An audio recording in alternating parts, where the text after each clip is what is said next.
பேரரசர் அக்பர் தனது அரசவையில் இருந்த அமைச்சர்களிடம் ஒரு விசித்திரமான கேள்வி கேட்டார். இந்த உலகில் எது மிகவும் பலமான ஆயுதம் என்று கேட்டார்.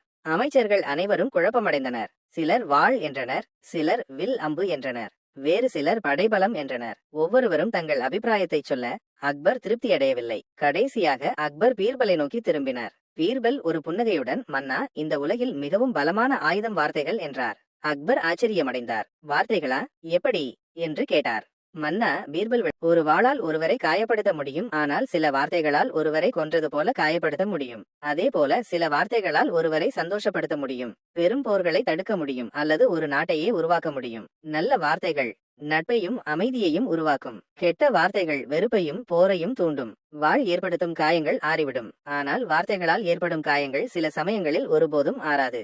அக்பர் பீர்பலின் விளக்கத்தை கேட்டு வியந்து போனார். ஆம் பீர்பல், நீ சொல்வது முற்றிலும் உண்மை. வார்த்தைகளுக்கு இருக்கும் சக்தி வேறு எந்த ஆயுதத்திற்கும் இல்லை என்று கூறி